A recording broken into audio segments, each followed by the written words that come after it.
Jacob George, നോക്കൂ, ഇത് ഇടതുപക്ഷ ജനാധിപത്യ മുന്നണിയിൽ എന്ത് മാറ്റമാണ് ഉണ്ടാക്കുക? നോക്കൂ, ഒരു ഇലക്ഷൻ ഡേയിൽ ഉണ്ടായിട്ടുള്ള ഒരു വെളിപ്പെടുത്തൽ, അതും വളരെ നിഷ്കളങ്കമായി പി ജയരാജൻ വെളിപ്പെടുത്തുന്ന രീതിയിലാണ് വെളിപ്പെടുത്തിയിട്ടുള്ളത്. അത് വലിയ രാഷ്ട്രീയ ബോംബായി മാറിക്കഴിഞ്ഞിരിക്കുന്നു. ഇപ്പോൾ നാളെ സംസ്ഥാന സെക്രട്ടേറിയറ്റ് യോഗം ചേരുന്നു. പി ജയരാജനെതിരായിട്ടുള്ള നടപടി തീരുമാനിക്കേണ്ടത് കേന്ദ്ര കമ്മിറ്റി ആണെങ്കിലും സംസ്ഥാന സെക്രട്ടേറിയറ്റ് ആ വിഷയം ചർച്ച ചെയ്യും എന്നാണല്ലോ ഇന്നിപ്പോൾ തോമസ് ഐസക് പോലും പറഞ്ഞിരിക്കുന്നത്. LDF കൺവീനർ സ്ഥാനത്ത് അദ്ദേഹം തുടരുമോ, അതോ പാർട്ടി അദ്ദേഹത്തിനെതിരെ നടപടിയെടുക്കുമോ? മാത്രമല്ല, ഇനിയുള്ള തെരഞ്ഞെടുപ്പുകളിലും ഇനിയുള്ള രാഷ്ട്രീയ സംവാദങ്ങളിലും എല്ലാം തന്നെയും ഇതുവരെ CPM-കാർ കോൺഗ്രസ്സുകാരെയാണ് ഈ വിഷയം പറഞ്ഞ് പീഡിപ്പിച്ചതെങ്കിൽ തിരിച്ചു പീഡിപ്പിക്കാൻ അവർക്ക് കഴിയുന്ന രീതിയിലേക്ക് ഈ വിഷയം വളർന്നിരിക്കുന്നു.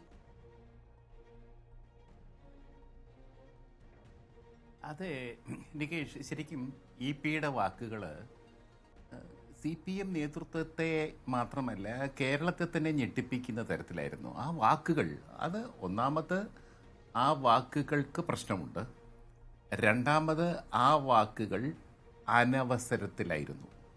ഒരു കേരളത്തിൽ ഒരു വലിയ തെരഞ്ഞെടുപ്പ്, ദേശീയ തെരഞ്ഞെടുപ്പിൻ്റെ ഭാഗമായിട്ട് കേരളത്തിൽ തെരഞ്ഞെടുപ്പ് അങ്ങോട്ട് നടന്ന് പുരോഗമിച്ച് തുടങ്ങുമ്പോഴേക്കാണ് ഞാൻ ജാവദേക്കറെ കണ്ടു എന്ന പ്രസ്താവന ടെലിവിഷൻ ചാനലുകളിൽ കൂടെ വരുന്നത്.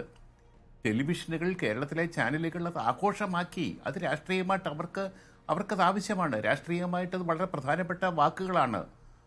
അത് പറഞ്ഞത് ഒരിക്കലും അങ്ങനെ പറയരുതായിരുന്നു. പറയാമായിരുന്നില്ല, പത്രങ്ങൾ പറയാമല്ലോ. ഇതിപ്പം തെരഞ്ഞെടുപ്പ് നടക്കുകയല്ലേ, ഞാൻ വൈകുന്നേരം പറയാമല്ലോ, ഇതൊന്ന് കഴിഞ്ഞോട്ടെ, നമുക്ക് സംസാരിക്കാം, വിശദമായിട്ട് എനിക്ക് പറയാനുണ്ട് കാര്യങ്ങൾ എന്നത് പറഞ്ഞ് ഒഴിയാമായിരുന്നു. പക്ഷേ അദ്ദേഹം അതിനുള്ള ഒരു യുക്തിബോധം കാണിച്ചില്ല. അത് പിയുടെ ഭാഗത്തെ തെറ്റാണ്. അദ്ദേഹം മുതിർന്ന നേതാവാണ്, സെൻട്രൽ കമ്മിറ്റി അംഗമാണ് CPM പോലൊരു പാർട്ടിയുടെ. പിന്നീട് കേരളത്തിലെ ഇടതുപക്ഷ ജനാധിപത്യ മുന്നണിയുടെ സംസ്ഥാന കമ്മിറ്റി കൺവീനറാണ്.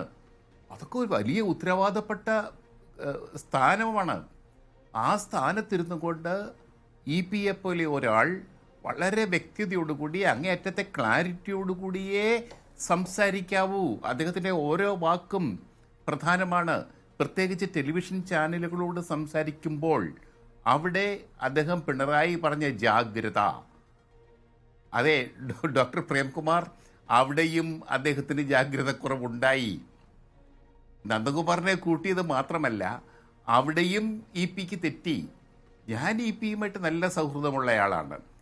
ഒത്തിരി സൗഹൃദങ്ങൾ സൂക്ഷിക്കുന്നയാളാണ്. ഒരു സൗഹൃദത്തിൻ്റെ പലതരം ബന്ധങ്ങളുടെ ആളാണ്. സംശയമില്ല. ഈയിടെ നമ്മുടെ ഉണ്ണിത്താൻ തന്നെ പറഞ്ഞുവല്ലോ, ഉണ്ണിത്താൻ പറഞ്ഞ് ഇതുപോലെ ഒരു മനുഷ്യനെ കാണാൻ തന്നെ പ്രയാസമാണെന്നാണ്. പക്ഷേ ജേക്കബ് ജോർജ്, ഇവിടെ നമ്മൾ ബോണ്ട് വിവാദം മുതൽ ഒടുവിൽ തൃക്കാക്കര നിയമസഭാ ഉപതെരഞ്ഞെടുപ്പിൽ കമ്മീഷണേഴ്സുമായി സഹകരിക്കാത്ത അടക്കമുള്ള നിരവധി വിഷയങ്ങളിൽ പി ജയരാജൻ വിവാദത്തിൽപ്പെട്ടിട്ടുണ്ട്. അതിൻ്റെ തെറ്റും ശരിയിലും CPM അടിയുറച്ച് പി ജയരാജനോടൊപ്പം നിന്നിരുന്നു. പുതിയ സാഹചര്യത്തിൽ പി ജയരാജൻ കൺവീനർ സ്ഥാനത്ത് തുടരുന്ന വിധത്തിൽ ഈ വിവാദം ഒന്നുകിൽ നീട്ടിക്കൊണ്ടുപോവുക, അല്ലെങ്കിൽ പിക്ക് അനുകൂലമായി അത് ചിട്ടപ്പെടുത്തിയെടുക്കുക, അങ്ങനെയൊക്കെ ഇനി സാധിക്കുമോ? അല്ല, ഇപ്പോൾ ഞാൻ ഇതിൻ്റെ ഇപ്പോഴത്തെ രാഷ്ട്രീയം, കറണ്ട് പൊളിറ്റിക്കൽ സിറ്റുവേഷൻ പറയുകയാണെങ്കിൽ, കേരളത്തിലെ CPM-കാരെ വല്ലാതെ മുറിവേൽപ്പിച്ച വാക്കുകളായിരുന്നു പിയുടേത്. പാർട്ടിയെയും പാർട്ടി നേതൃത്വത്തെയും മുൾമുനയിൽ നിർത്തിയ വാക്കുകളായിരുന്നു അത്. ഒരു വാക്ക് നമ്മൾ വർത്തമാനം പറഞ്ഞു കഴിഞ്ഞാൽ പിന്നെ തിരിച്ചെടുക്കാൻ പറ്റുകയില്ല. അതിൽ നിന്ന് പാർട്ടിയെ എങ്ങനെ രക്ഷിച്ചെടുക്കാം, അതൊരു പ്രധാനപ്പെട്ട കാര്യമാണ്. കേരളത്തിലെ അതിസങ്കീർണമായ രാഷ്ട്രീയം, രണ്ട് പ്രധാന മുന്നണികൾ പരസ്പരം മത്സരിക്കുന്നു. മൂന്നാമത്തെ മുന്നണിയായിട്ട് BJP മത്സരിക്കുന്നു. BJP ശക്തമായ പോരാട്ടം നടത്തുന്നു, ശക്തമായ ഒരു ക്യാമ്പയിൻ നടത്തുന്നു. അവിടെയാണ് BJPയുടെ ഒരു പ്രധാനപ്പെട്ട നേതാവ് കേരളത്തിലെ പ്രഭാരിയെ കാണുന്നത്. പക്ഷേ അതിൻ്റെ മറുവശം എന്ന് പറയുന്നത് പ്രഭാരി ജാവദേക്കർ പിയെ അദ്ദേഹത്തിൻ്റെ വീട്ടിൽ പോയി കാണുകയായിരുന്നു. അത് പിക്ക് അനുകൂലമായിട്ടുള്ള ഒരു ഘടകമാണ്.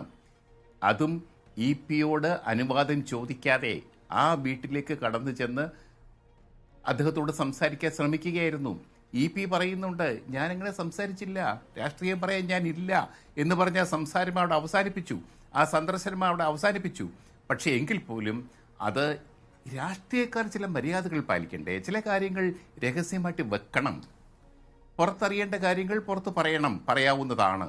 പക്ഷേ ചില ബന്ധങ്ങൾ, ചില സൗഹൃദങ്ങൾ ഇപ്പോൾ നമ്മുടെ ദേശീയ രംഗത്ത് ഡൽഹിയിലൊക്കെ പോയ നമ്മുടെ നേതാക്കന്മാർ, നമ്മുടെ എല്ലാ മുഖ്യമന്ത്രിമാരും, കക്ഷി രാഷ്ട്ര ഭേദമന്യേ എല്ലാ മുഖ്യമന്ത്രിമാരും, രാഷ്ട്രീയ പാർട്ടി ഏതുമാവട്ടെ, ഡൽഹിയിലെ പ്രധാനമന്ത്രിയായിട്ടും വിവിധ ധനകാര്യമന്ത്രിയുമായിട്ടുമൊക്കെ വളരെ സൗഹൃദത്തിലാണ് സംസാരിക്കുക. ആ ഒരു ചായ കുടിച്ചാണ് പിരിയുക. രാഷ്ട്രീയം വേറെ, ഭരണം വേറെ, ഭരണത്തിലുള്ള പ്രവർത്തനങ്ങൾ വേറെ. അത് EP മനസ്സിലാക്കിയില്ല. അത് പുറത്തു പറഞ്ഞത് അതിലും തെറ്റ്. ജേക്കബ് ജോർജ്, ഞാൻ വരാം. പക്ഷേ താങ്കൾ മറുപടി പറയേണ്ട മറ്റു ചില വിഷയങ്ങളുണ്ട്. നോക്കൂ, ഓങ്കോളിൽ